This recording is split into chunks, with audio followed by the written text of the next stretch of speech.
Série informativa do IAB, especial 35 anos da Constituição da República Federativa do Brasil.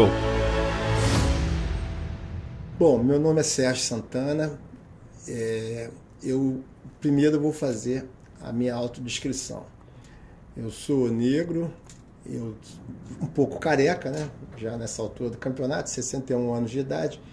Eu uso óculos, estou com um terno cinza e uma gravata vermelha e uso barba. Basicamente é a minha autodescrição.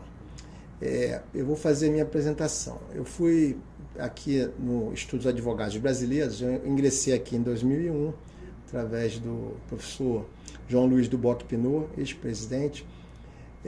Eu fui secretário-geral na gestão da Maria Adélia, né, a primeira mulher presidenta do IAB. Fui quarto secretário na gestão do ex-presidente Celso Soares. Eu fui presidente da Comissão de Direito Constitucional durante 4 anos e 4 meses. Fui presidente da Comissão de Direito da Integração também por um bom período. Atualmente sou o vice-presidente da presidente Eliane Araújo. E fui presidente do Conselho Editorial, que tive a honra de conseguir produzir 2 revistas aqui para o nosso Instituto. Bom, vamos fazer aqui uma pequena exposição sobre um tema muito importante da Constituição de 1988, que é o tema das funções essenciais à justiça. Mas antes disso, eu queria dizer o seguinte, que o legislador constituinte ele foi muito hábil no processo de debate, de discussão sobre a Constituinte, porque existe o título da Organização dos Poderes, título 4, na qual houve ali a previsão, ampliando o campo das competências relacionado ao poder legislativo, ao poder executivo e ao poder judiciário. Inclusive com algumas inovações, né? Porque no campo do judiciário, o STJ, né, Superior Tribunal de Justiça, no lugar do Tribunal Federal de Recursos, como tinha anteriormente. No campo do executivo também, com uma ampliação do elenco de competência. No campo do legislativo, principalmente, né, porque nós tivemos, durante o regime militar, o regime civil-militar, oriundo do golpe de 1964 até 1985, uma série de atos, né, de exceções, como a supressão de direitos políticos de parlamentares, ou seja, membros do Poder Legislativo. Tivemos a supressão também de membros do Poder Judiciário, né, inclusive 3 ex-ministros do Supremo Tribunal Federal. E por conta disso, né, houve uma preocupação muito grande do legislador constituinte no sentido de ampliar as competências do Poder Legislativo. E o interessante é que nesse título, ele também, seguindo a continuidade dos poderes, ele também fez a previsão justamente das funções essenciais à justiça. E as funções essenciais à justiça acaba sendo uma espécie de complemento de importantes funções, importantes atribuições, que acabam tendo não só a possibilidade de ter uma vinculação na atividade do Poder Judiciário, mas também atuando em relação ao Poder Executivo, de alguma forma, e também em relação ao Poder Legislativo. Então vamos a elas. Qual foi a preocupação do legislador constituinte? Foi aperfeiçoar o mecanismo institucional no sentido de fazer uma previsão mais clara e mais detalhada da atividade do Ministério Público, da Advocacia Pública, da Advocacia e da Defensoria Pública. E essa previsão, né, ela acaba criando uma série de princípios, uma série de regras que são muito importantes e que delimitam não só a atribuição, né, o campo da competência, mas também, em alguns casos, até algumas prerrogativas que são inerentes a essas atividades. Vamos primeiro, seguindo a regra da Constituição, falar um pouco do Ministério Público.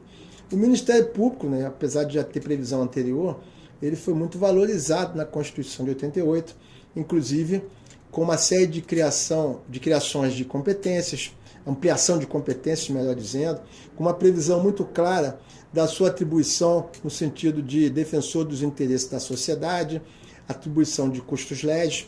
Então nós temos no papel de defensor dos interesses da sociedade uma previsão muito vibrante do papel e da importância do Ministério Público. Então é um órgão que tem uma previsão muito clara na Constituição de 88, que depois foi desmembrada na esfera infraconstitucional para ampliar também o alcance da competência no sentido da preservação dos interesses e das atribuições do Ministério Público nas suas mais variadas áreas, né? Na área militar, na área eleitoral, na área do trabalho, na área dos estados e municípios. E mais recentemente ainda teve também a previsão do Conselho Nacional do Ministério Público. Então nós temos uma atribuição muito importante, que é a atribuição do Ministério Público, fazendo parte dessas chamadas funções essenciais à Justiça. Num segundo momento, nós tivemos a preocupação do legislador de fazer a previsão da advocacia pública.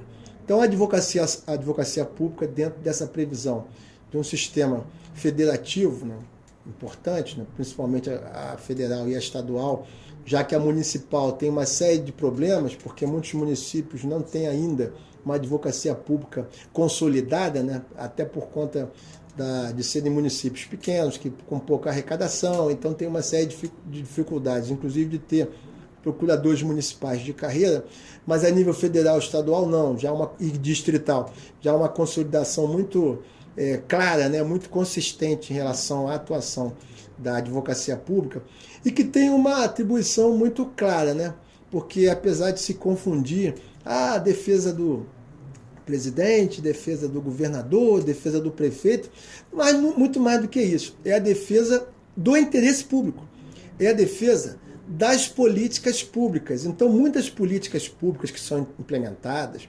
inclusive em relação a direitos sociais, como saúde, educação, meio ambiente, saneamento, e também grandes obras de infraestrutura, a definição de algumas diretrizes para balizar a atuação do gestor, é fundamental uma previsão relacionada à atribuição da advocacia pública.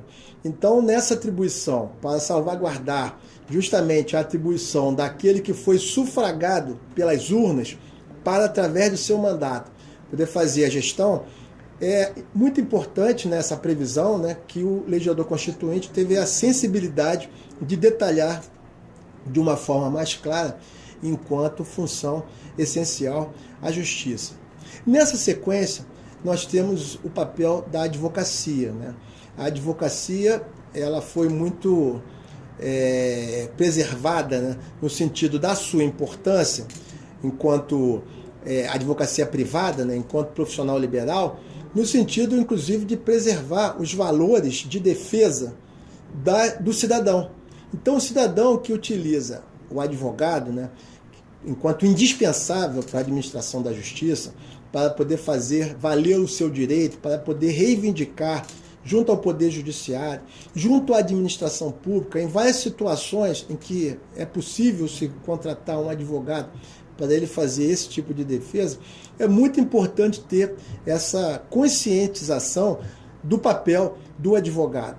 Então nós temos, inclusive, na Constituição de 88, uma preocupação que foi manifestada nos debates por ocasião tanto da discussão nas comissões temáticas, como também na comissão de sistematização, que foi não só a previsão do advogado enquanto integrante das chamadas funções essenciais à justiça, mas também a constitucionalização do papel do Conselho Federal da OAB, como uma das instituições legitimadas para ingressar, com base no artigo 103 da Constituição, como diretamente ao Supremo Tribunal Federal, como legitimado para poder interpor uma ação dentro do controle de constitucionalidade. Então, eventual arguição de inconstitucionalidade de determinadas leis, como, por exemplo, a Lei do Mandado de Segurança, o Conselho Federal entrou com a ação direta de inconstitucionalidade, entendendo que alguns dos artigos seriam inconstitucionais dessa nova lei, ou quando tem também uma situação em que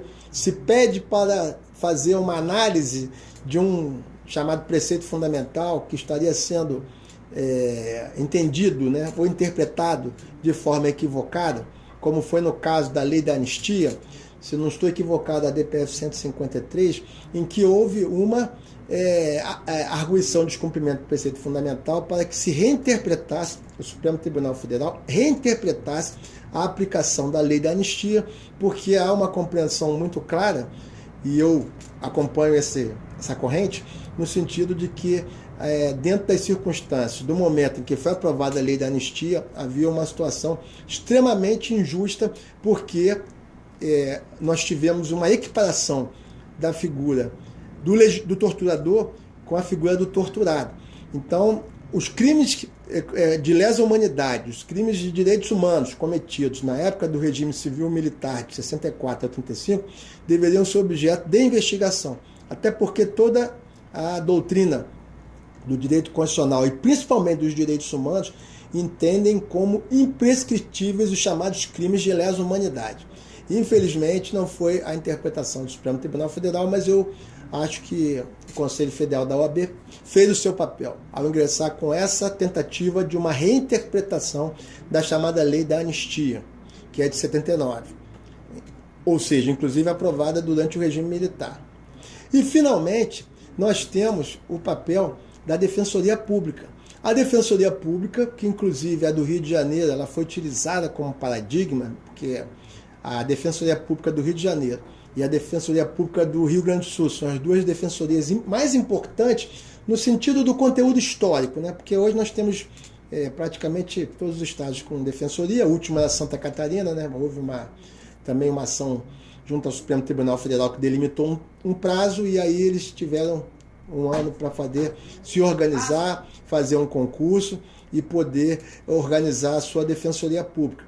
Então, todos os estados têm a Defensoria Pública sistematizada, e é importante ter essa previsão da Defensoria Pública enquanto função essencial à justiça, porque as pessoas que não têm condições de pagar um advogado, aquelas pessoas que são chamadas hipossuficientes, que têm as suas demandas, têm seus problemas, têm suas situações jurídicas que precisam ser objeto de uma interposição de uma ação judicial junto ao Poder Judiciário, pelas instâncias do Poder Judiciário, elas teriam o acompanhamento desses defensores públicos, que são funcionários públicos, né? Tanto temos a nível federal como a nível estadual, no sentido de dar um suporte para que eles possam ingressar junto às instâncias do Poder Judiciário. Então, esse panorama ele é muito importante para nós compreendermos a sensibilidade do legislador constituinte quando criou essa quarta estrutura, né? Porque, como eu falei no início, nós temos o poder legislativo, o poder executivo, o poder judiciário e as funções essenciais da justiça, numa compreensão de que essas instituições elas são instituições importantes. Essas carreiras, por exemplo, que integram a advocacia pública federal, estadual, essas carreiras que integram a Defensoria Pública Estadual, Federal, o Ministério Público Federal, Estadual, são carreiras típicas de Estado, né? São carreiras que precisam de ter prerrogativas, de ter uma valorização, de ter um concurso público rigoroso, de ter toda uma previsão no sentido de assegurar que eles possam, através do seu munus público, exercer a sua missão e atribuição constitucional. Então, nesse contexto, né, eu saúdo a previsão da Constituição de 88, que privilegiou as chamadas funções essenciais da justiça. Não há uma hierarquia, ninguém é melhor do que ninguém, nem o juiz, nem o promotor, nem o defensor, nem o procurador, nem o advogado. Todos estão irmanados com o objetivo de que nós tenhamos a celeridade, a prestação jurisdicional, o acompanhamento dos processos judiciais, no sentido de tentar restabelecer a questão mais importante de todas, que foi a preocupação do Constituinte, que é o estabelecimento da justiça. Muito obrigado. IAB Nacional, 180 anos.